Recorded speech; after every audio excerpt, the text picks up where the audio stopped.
Right then, the Parts of Wembley boys have landed at Billericay again. Yep, back down here. Let's go and learn about the club. Here is our biography on Billericay Town. And if you like this content, give us a like and subscribe. Let's get on with it.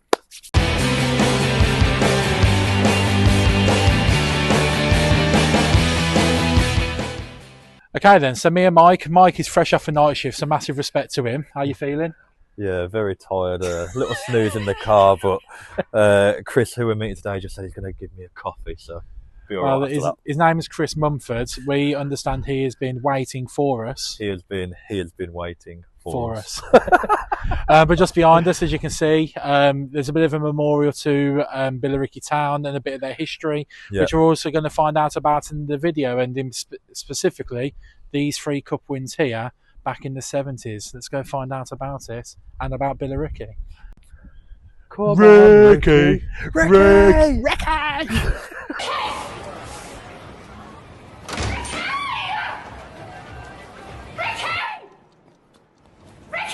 Right then, so we're here at New Lodge, the home of Billericay Town, and this is the run that Billericay have done so far in this season's FA Cup. So the first one was a home win, 4-1 against Barton Rovers. Here at New Lodge, and ultimately a comprehensive victory that's seen Billericay go through to the second qualifying round, where they played Berkhamsted, which was a comprehensive 3-0 victory. Comfortable win. So Michael, after that point, what happened? Then it was Hensford Town, a goalless draw that Big Gaz went solo on. Unfortunate. And then what happened, Sam? We travelled 2.5 hours down here on a Tuesday night on 3 days' notice. The 3 of us, full squad, reunited. Yeah. Easy. I don't want to say it's easy 2-0 victory, but it was certainly a comfortable win. I don't think Hensford properly troubled them. Billericay looked quite comfortable throughout that game. Yeah. And now, because of the fact that they got a draw, they're included in the northern draw, and they've got a 4.5 hour trip this Saturday all the way up to Spennymoor Town. Up the Spenny. So we will be there on Saturday. Well, me and Will are going to be. Unfortunately, I can't make it, but don't worry, I'll get my prediction in. Make it 3-0. Okay then, and I'm part of Wembley. We're now joined by Billy. Billy, thank you ever so much for coming on our vlog, mate. That's okay. So we understand you're one of the leads of the Billericay walking football team. Yeah, it's something we set up 5 years ago in conjunction with the club. Our membership has grown from the very first day for 24 people. We've now got over 200 members, male and female. And as you've seen today, we get 50 to 60 on a Thursday morning over here playing walking football. The ladies start at over 40, the men's at over 50. The oldest guy we have playing over here is 80. It's great for the club. It's great for us. We're meeting people. It's health, mental health, physical health, mental well-being, all of those rolled into one. Plus, a lot of our guys are long-time Billericay Town football supporters, so it's great for them to actually get on the pitch with the badge on. They're playing for Billericay. It's it's fantastic all round. We get about, from our guys and ladies, we get about 50 attend every home league game. That's nice. And we've got guys that travel. We've got a lot of our guys travelling up north this Saturday for the up and coming FA Cup game. Super. Well, we'll see you, and we'll have a few beers with you. You will have a lot of beers with our guys, if it's knowing the guys that turn up. Yeah, they're partial to a beer, I must admit. Fantastic. And ultimately, yourself, how long have you been coming down Billericay? Me, I've been coming. Funny enough, I used to help coach one of the youth teams many years ago when my son played for him. So it is in a way almost like coming back. But the ground has totally changed since I was last here. They've got the 2 AstroTurf pitches. Things have come on. The ownership there's a great bunch of owners at the club. They've been extremely helpful to the walking football side. They've helped us sort of every step of the way as we've grown, especially with pitch time. The Essex Walking Football League, they play their league fixtures over here, so it is probably the hub of walking football in Essex over here. There are plenty of clubs all over Essex that come here and play regularly on a Tuesday and on a Saturday morning. It's a growing sport all over. The ladies is growing massively at the moment. Yeah, that's wonderful to hear. And if anybody that was in the local area in Billericay that watches this vlog, they want to join, what do they need to do? There's many ways of joining. We say to people, come over and watch a session. It's not for some people. Fully understand some people like football to be a lot more competitive, even at the older age than what we are. They can send an email in. There's adverts all around the ground with our email on it. They just send an email on. We give them what we do, what we set out to do, what our ideas are, and that's purely it. There's no membership fee. You basically pay as you play. We don't, ability wise, we don't ever make it a trial. Anyone can come along. Yeah. If they score 100 goals, we don't say, well done, please come back. Equally, if they miss 100 goals and they're absolutely useless, we don't say don't come back. It's up to them if they want to come back. And I think that's helped us grow. Yeah. We've got guys that have been here for 5 years, and if you'd have seen them 5 years ago, they weren't very good footballers. And if you see them today, it's amazing weight they've lost and how much better they have got playing football. That's wonderful. But it's a fitness thing. Most of us are retired. What you do on a Thursday morning? You can watch loose women on the telly, or you can get over here and have a game of football. It's a no-brainer. Have a game of football, go in the bar, have a beer. It's fantastic. Yeah, it's an absolute dream. And from what we're hearing so far is that Billericay is very much a club that's at the heart of its community down here as well, and ultimately that's emphasised with the. Well, you can see there was a large amount of guys here today. A lot of guys are local guys, but we also have guys that travel from Tiptree, Burnham, which is fair distance, and they come here because they like the club, they like the people here, and we all try and enjoy it. We try and make it fun. And going up to Spennymoor on Saturday, how are you feeling confident for the game? Going to stuff them. Going to stuff them. It's quite easy, isn't it? Yeah, love that. Well, fingers crossed for you. I mean, we are just praying for not a draw. So we don't, because it's just for the travel. No, absolutely. Yeah, no, a draw is a nightmare. Maybe it should go straight to penalties afterwards. Yeah. But who knows? It's not for me to decide. But no, Billy, thank you ever so much for coming in, mate. Really appreciate it. Really nice to meet you. Thank you very much. Right then, so we were in the Billericay clubhouse, and we've just had a coffee. It's a nice little tidy clubhouse bar, to be fair, and there's even a little pool table here. So I might beat Mike at that, because I'm always beat him at pool. They've got a darts section as well, which I think is for the players after match days. To be fair, I feel it's a case of, like, if you come down here for a non-league game, you'd be quite buzzing, wouldn't you? You got your darts, your pool, good bar. And I think they've got a big screen there for like midweek Champions League games. I think we saw when we were down here Tuesday. That's it. There's a really decent little clubhouse. Yeah. And I think the upstairs bit, I think there's more upstairs. Yeah, and ultimately we've just been speaking to Chris. He's going to take us on a walk around the ground now, and you're going to see the facilities that are on show. That are generally available to rent as well. So if you are interested in, and you're based down here, you want to rent the pitch to play footy on or anything like that, get in contact with Billericay. It's available. Mumford and Sons will do it. Let's go with Mumford now. Let's see what he's got to show us. Yeah. Hi guys, this is Big Gaz from Park to Wembley, and we have an incredible offer for all of our fans here at Park to Wembley. So we have partnered with a company called Man v Fat Football, and for the month of October, they are going to be sponsoring us. And going forward from November, they're going to be sponsoring a very special series that's going to be starting on Park to Wembley. Man v Fat Football, they have over 8,500 members across the country at loads of different clubs. The ethos behind Man v Fat is to help men lose weight, maintain positive mental health, whilst also being able to play a game of football with like-minded individuals every single week. It's a programme that I've personally been involved in previously. I've met some friends for life a part of that programme. It is absolutely fantastic. And you can be a part of it too. So, if you wanted to sign up, if you go onto Man v Fat Football, if you search for that on Google, it'll take you through to their website, and there will be a section where you can enter your postcode where you can find your local club. The only criteria for you to be able to join is that your BMI has to be over 25 and therefore categorised as overweight. After you've been through all of the sign-up, there will be a code bit at the end of the section.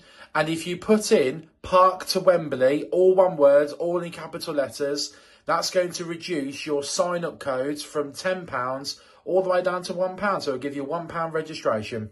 And by doing so, you're going to be directly supporting our journey and our channel here at Park to Wembley as well. So thank you ever so much to Man v Fat Football for the offer. And let's get back to the video. Hi guys and girls, it's Will from Park to Wembley here.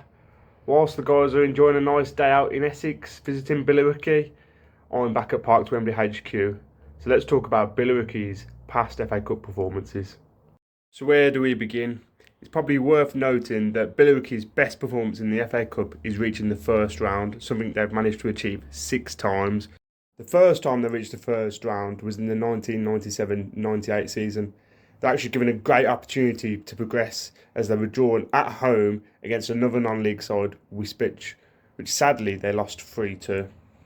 The second time Billericay managed to reach the first round of the FA Cup was in the 2004-2005 season, where yet again they were drawn at home to another non-league side, Stevenage, who were in the conference at the time. And yeah, you guessed it, they narrowly lost out 1-0. Billericay wouldn't have to wait long to reach the first round of the FA Cup again, managing to get there in the 2007-2008 season, where yet again they were drawn at home. This time, arguably their biggest FA Cup draw they've ever had, to Swansea City, who were at the time managed by future FA Cup winning manager Roberto Martinez. So let's talk you through the game.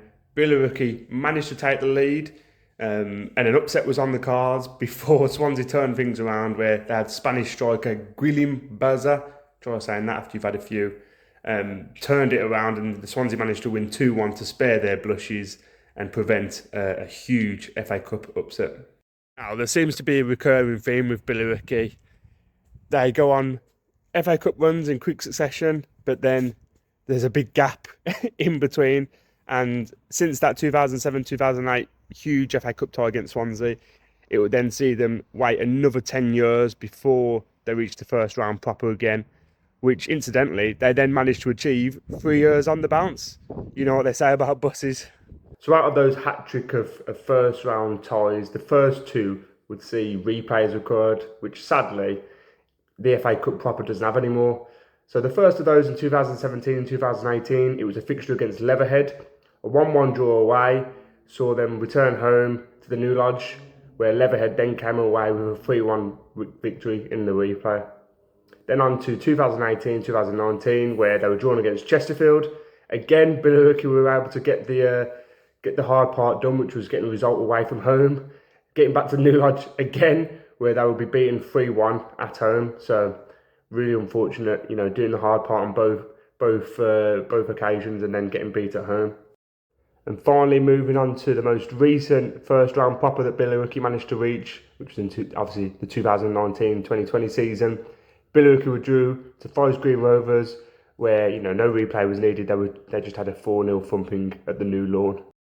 One bit that we just couldn't leave out was that in the qualifying round before the first round proper, Billericay actually forced a replay against Sutton United, where and we love this, especially Sam being part of the goalkeepers union. The late equaliser was scored by their goalkeeper before then winning the replay. Right. Okay then. So we're with Chris. So Chris, first and foremost, mate, do you mind telling us a bit about your role at the club? Yeah, I'm head of matchday media, and basically concentrate on making sure everything is up and running smooth for match days, so we can get our media out to the right people. Super. And ultimately, how long is your relationship been with the club as well? I started watching Billericay Town 2016, and a couple of years later I started up BTFC Live Radio to provide commentary on matches, and then 3 years ago I was asked if I wanted to be voluntary media manager, so I said yeah. So you're the John Matson of Billericay is what I'm hearing. As well, yeah. Never look back. Fantastic. And ultimately 2016, so what was it that made you want to come down Billericay? Was there a team you followed beforehand? By trade, I'm a Chelsea supporter. Okay. But because of illness I can't get up to the city and stuff anymore, so on a regular basis. So I live nearby. Saw Billericay on TV and I thought, what? I might pop along and have a look at some games, because that's my football fix. We had a friendly against West Ham, 4,500 people here, and it was fantastic. And that was it, you were hooked then? Well, I came down the following Saturday morning and watched the game there in the afternoon. We played Kingstonians. We lost 1-0 in the last minute, and but it was so good. It was such a good game, and I thought, this is what I need. Yeah. So yeah. And you going following Billericay now, like, you much prefer the non-league to obviously going down 100%. To Chelsea, Stamford Bridge, it's nothing like you prefer this. This is proper football. Yeah, I think that's what we hear quite a lot, don't we? Yeah, proper football. Yeah. Right, shall we go have a walk around? We'll keep the camera rolling. So we're having a walk around the pitch now. So obviously coming down from 2016, that's around the time that Glenn Tamplin, was it? Who was the owner? Yeah, Glenn was here. Glenn put into place most of the infrastructure you see now, and it went up very, very quickly. Yeah. Over the summer. Apart from the 3G pitch, we had quite a big slope on it. Yeah. So a hill ground, basically. Yeah. when Glenn left the club and it was taken over by the new owners shortly afterwards, we had quite a bit of damage with a couple of Land Rovers. Right. And we had to play the rest of the season at another ground. And we decided that summer to take the opportunity to put a 3G pitch in. And it was so good. Yeah. A few months afterwards, we had another pitch put in on the other side. So all the community can use it. Do you know what? We missed that on Saturday, just behind there. This is all going. Oh, Like a little beer garden in the football ground. That's fantastic. Yeah. Keep it, Chris. We literally got this side, didn't we? It was a coloured barbecue area, but basically we have women's team who play here on a Sunday and stuff like that, and we want women's changing rooms in the classroom and stuff. Okay, so it's been. So we're going to put some more changing rooms there. We've got a planning application going in for all. Okay, that'd be pretty cool. Yeah, Glenn actually had an application to put a VIP restaurant here, but he didn't get. He didn't get the permission. No, so it's no. Councils, eh? I know. Yeah. So I mean, before Glenn came in, so you mentioned that a lot of ground updates have happened under his watch. So what did the ground look like before the Tamplin era? There used to be one big stand over there called the cow shed. But obviously, this has all been developed since then. The bar was there, but it's been revamped. Yeah. So the bar's quite smart, to be fair. It's not nice little outfit. So you got a media suite at the top here. This is the Symes Media Suite, named after two of the stalwarts of the club, Ron and Joyce Symes, who both sadly passed away in recent years. Yeah. We've got the VIP section up there. We've had Rod Stewart up there. Oh yeah, a couple of times. Yeah.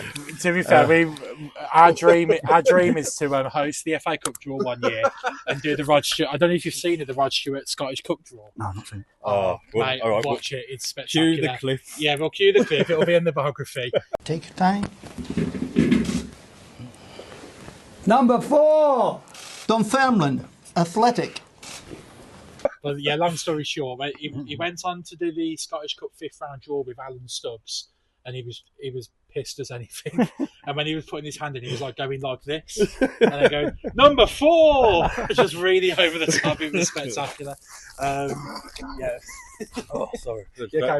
Very funny. Very funny. Yeah. So Rod Stewart, what a hero. Yeah. He's a part of Wembley legend already. Yeah, we get a lot of ex-players here as well. Ex-well-known footballers. We've had, Ray Parler's here quite regularly. Oh, is it? We love Parles. We had Paul Parker here and Tony Gale, people like that, and it's quite good to bump into them because in non-league you get a lot of ex-players coming up definitely. Here. So yes, Parler's a proper Essex boy as well. They need the Romford Pele. He's known as. The Romford Pele, I love that. Lives locally as well, so it's quite quite handy. Yeah. So another thing that we just wanted to ask was around the Tamplin era. So from like an outsider's point of view, especially the way that I seen it was obviously a lot of big name ex-pros was playing for Billericay at the time. Yeah. I know Jamie O'Hara did, Jermaine Pennant. Paul Konchesky, yeah. But did I see Kevin Foley as well? Yeah. And Tamplin appointed himself as manager as well for a certain period of time. So I think from an outsider's point of view, it looked like a bit of a maverick that just pumped in a lot of players and a lot of money into ex-pros to come down here and put himself as manager and almost like just doing what he wants. We did have a manager, Harry Wheeler, who held one of the youngest people ever to hold a UEFA licence, I believe. And he was excellent.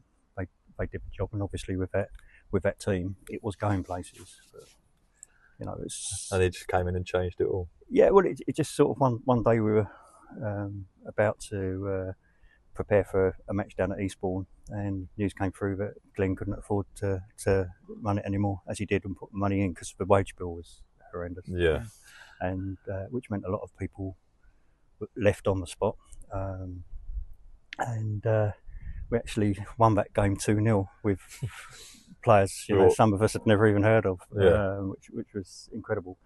And then obviously when he did leave, a new ownership came in and they've been absolutely fantastic. And as I said, they've put in the artificial pitches. And put money into the club, haven't they? Yeah. but it's obviously nothing like it was with the. Was under Tamplin, was the club hemorrhaging a fair bit of money, and now like the books are kind of levelled out and it's been a lot more sustainable from that side? I can't say what Glenn put in because I wasn't here at the time. Yeah. But it's obviously stabilised now and it's doing really well. Yeah. Right, then we're heading up to the gantry now. I'd love to play on this pitch. Look at that behind. Oh. So is this essentially where the players train then? No, most of the players train on the main pitch, but we have this as an extra community pitch, so to speak. So yeah. And is this one that generally gets rented out? Is it? We rent both. We rent both out. Oh, so cool. yeah. This is a rare occasion where something's actually not happening. Usually it's pretty. Yeah, we actually have stairs up to the gantry. Just the reason why I'm recording this, when we was at Coleshill at Pack Meadow, it was literally a ladder. A ladder. Yeah.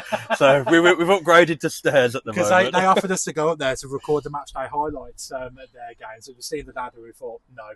We'd happily walk up here though, Chris, so let's rock and roll. We've refused a few of them as well, them ladders. The worst. So this is the view. The town flag. Wow, that's pretty. Yeah, you can see why this is definitely worth the. Oh, this is quality. It'd be a great. So this is where you spend your match days, then, Chris? Is it? Yes. Lovely. You got the best view in the house. Wow. The officials can hear us as well when they get things wrong.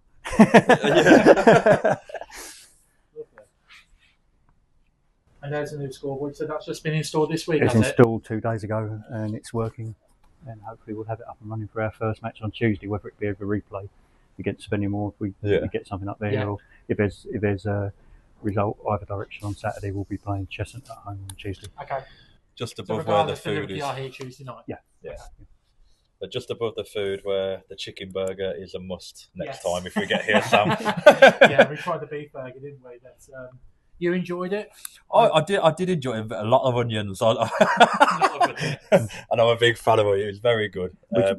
We changed our caterer last year, and this guy's topsy brilliant. So we'll see.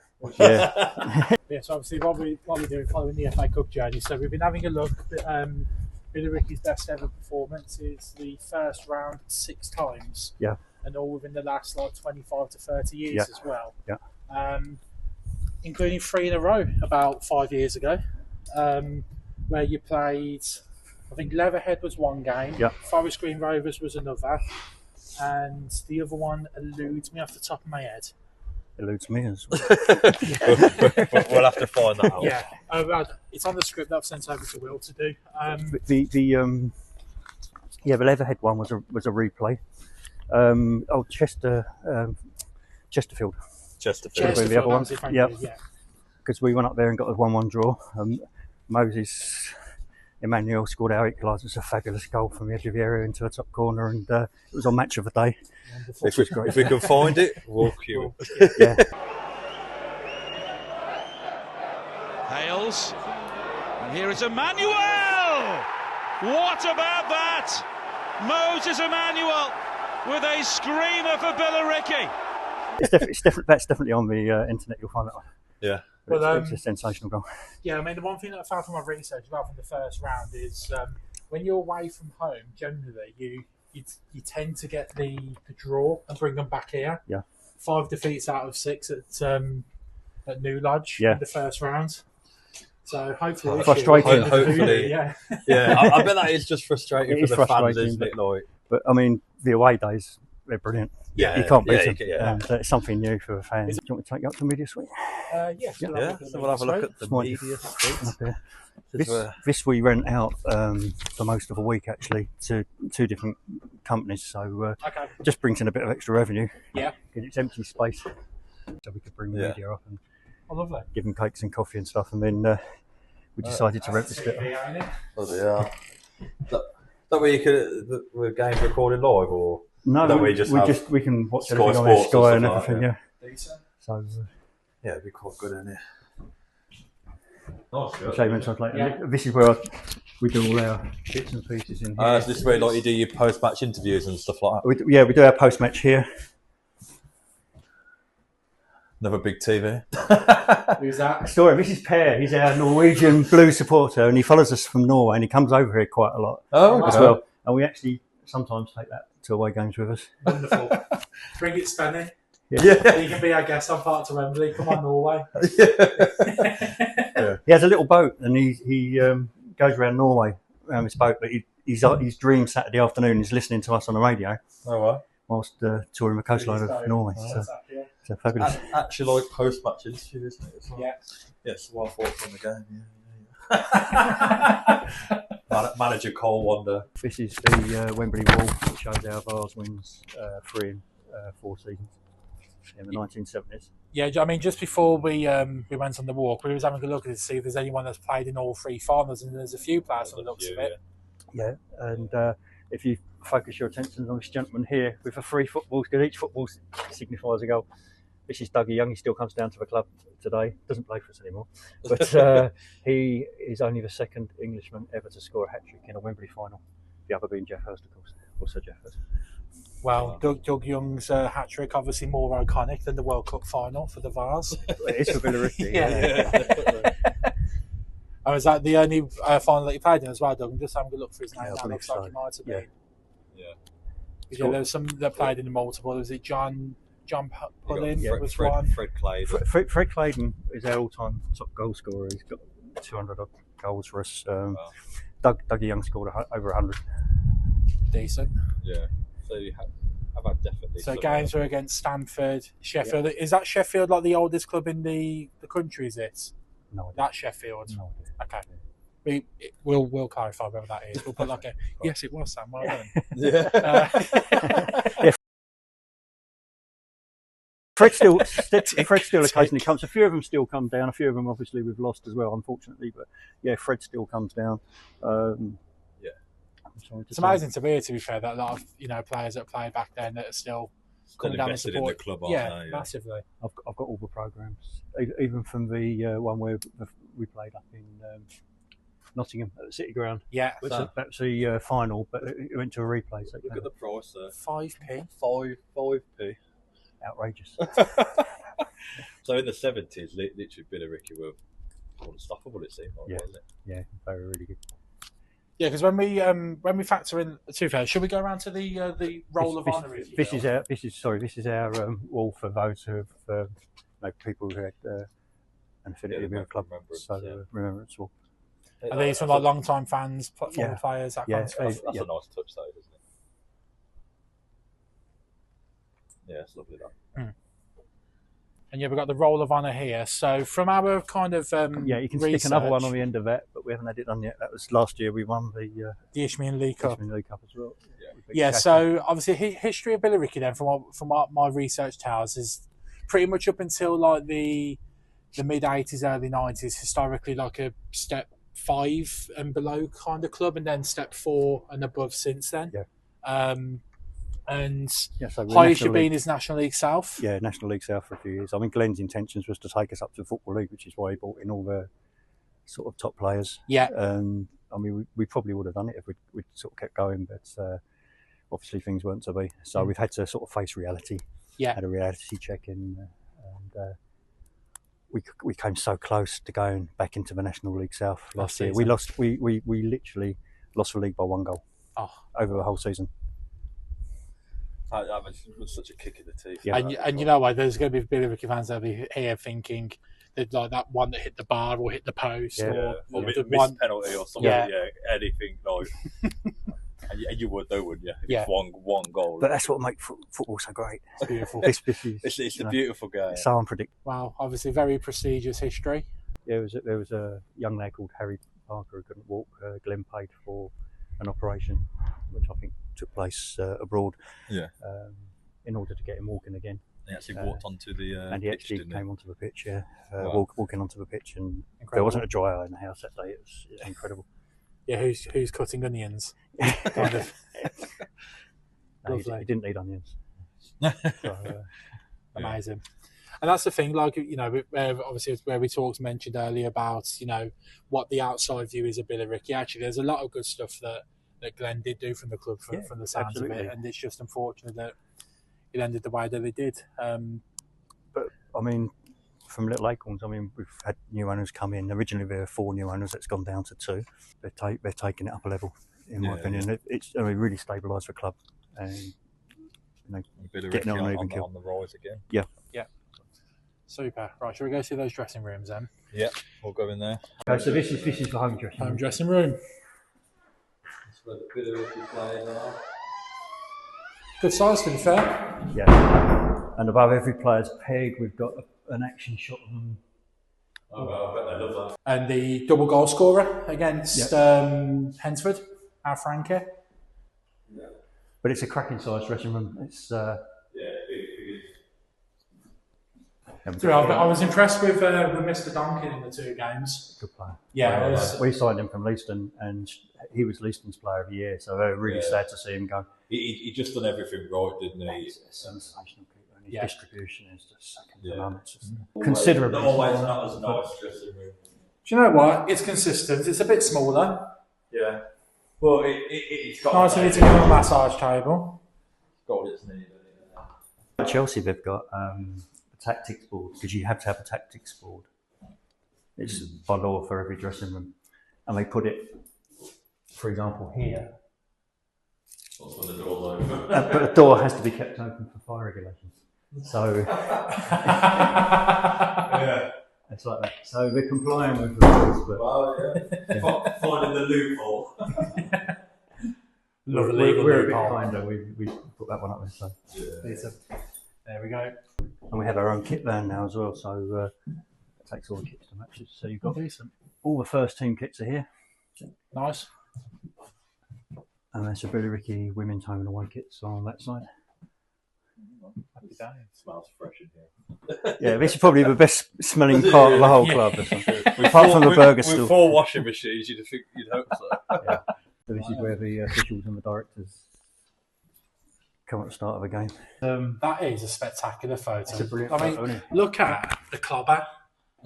You've got my flat cap on. The moustaches are just elite level. And circa 1910. Do you see he's got his work shirt on under his tunic? Wow. But yeah, white and black stripes. It's a fantastic. And this is the most 70s squad photo I think I've ever seen in my life as well, with the hairstyles. There's Dougie again. Yeah. Wonderful. Wow, look at some of these trophies. Pretty mate trophies There's a bigger trophy cabinet than Birmingham City. All we've got is an ashtray from when we played Barcelona in the 60s. That's all we've got. Even though we won the Carling Cup. Yeah. Rare size Margaret Cole buying around on the biography. Always buying around. Cheers. Right, so I'm here with Mick. Mick, thanks for speaking with me. So we've been told that you know everything about the club, the club's history. Just tell us a bit what you do here, and maybe a few general maintenance, bar manager. Yeah, run all the bars. General maintenance around the ground, repairing stuff, putting stuff right, ordering all sorts of bits and pieces. Just general work, just every day, all day, everything. And what's it been like? Maybe like the past, recent few years, last 10 years of the club, and how you feel about it? When Nick and Dave took over, it's been a lot easier for me because they just let me do what I want to do and let me run it and don't interfere with me. Yeah. So it's been quite easy. When Glenn Tamplin was here, I had no problems with Glenn. I found him a nice bloke. Yeah. But we didn't see him much, so no, it was okay. Yeah. It was fine. Yeah, and then I've had loads of previous chairmans. Oh, okay. Loads of them going back to Bob Sharp in the early 70s. Yeah, so the 70s is where you had quite a lot of success. In the 70s. Mr. Bob Sharp, Derek Hanks. Yeah. Yeah, John Newman. Oh, so. When he bought all the team here, which was basically a stock exchange team. Oh, okay. They all come out of Stock Exchange. Oh, right, really? Yeah, he bought them all here along with Peter Taylor. Oh, well. Yeah, and they all come here out of Stock Exchange when he took over when we was up at the Arch Royal. Oh, wow. So... And that was in the early 70s. And you go to every game, do you? And I don't now because I work here. So we work here. We have hut here a lot of Saturdays. I don't go. I've seen the games here. I don't see much of the games now because I'm busy working. You're too busy working. Doing I'm busy. I've got a bar down there, bar in here, bar in there, bar in there. You're a busy man. And I get pulled everywhere, but that's what I do. So I enjoy it. And so the FA Cup, you've reached the first round. What is it? Six times this season. Do you think you can go that one better? Spennymoor next. Spennymoor is going to be the toughest one out of the lot. Yeah. At their place, it's going to be the toughest one out of the lot. We just hang fire and wait and see. Yeah. And hope so. And then hopefully we could get someone in the first round proper. Yeah. Here, which I think is November 1st. Yeah, that is, yeah. And if you do, part of Wembley will be here. Where's you got all of the Vase finals? I went to all the Vase finals, yeah. And replay up at Nottingham. Yeah. That was brilliant. And that was quite famous because Brian Clough, we played up there. The day we played up there, someone else, I can't remember who played somewhere else, and that meant Brian Clough won the old Second Division Championship, and they announced it over the tannoy when we was there. So Brian Clough took Forest up from the second to the first division. That's pretty cool. Journey to European glory then as well, I'd imagine, at that time. He went after that. I think not long after that they had 2 European Cups on the bounce with it was Villa that had the chance of goal in there, wasn't it? Spinks. We try not to swear on this channel. yeah. As being Birmingham fans, we don't use that word. We went to all the finals, the replay. Yeah. In between that, we won the Phillips Floodlights at Crystal Palace. Oh, wow. After the Sheffield final. That's such a good, rich history, which was the 1-1. We all went to Crystal Palace the next day, won the Floodlights. Freddie Clayton was the leading goal scorer. And we won the Phillips Floodlights, and then that was on Sunday. Then on the Wednesday, we went up to Forest. Yeah, very busy. Sorry, one final question from me. So you're playing Spennymoor on the weekend. Give me a score prediction. What do you think? 2-1 Billericay. There we go. You heard it here first. Mick, thank you very much for talking with us. Appreciate that. No problem. Right then, that was our day in Billericay doing the biography, and it's fair to say, what a great club! Yeah, literally. What a wonderful club. So welcoming with Chris and who we spoke to, Mick, and everyone here. Lots of information, isn't there? Yeah, absolutely loads. Club with a real rich history. And actually, considering it's a club that's never been in like the National League or the Conference, depending on how people know it, you know, they've had a lot going on. And actually a lot of stuff that people will be aware of. And I think it's quite nice when we're talking about the Tamplin era as well. Yeah. Like that outside view image of it, actually, it was a bit of a different story. Yeah. And yeah, just overall great day. And we really hope you enjoyed the biography. So next up, Spennymoor. We'll be there on Saturday. Well, me and Will are going to be. Unfortunately, I can't, but I'll be there in spirit. Yeah, that's it. But thank you ever so much for watching the biography today. We really hope you've enjoyed it. Make sure you're giving us a like and a subscribe. Yeah. And we will see you Saturday in Spennymoor. This is where every legend starts local.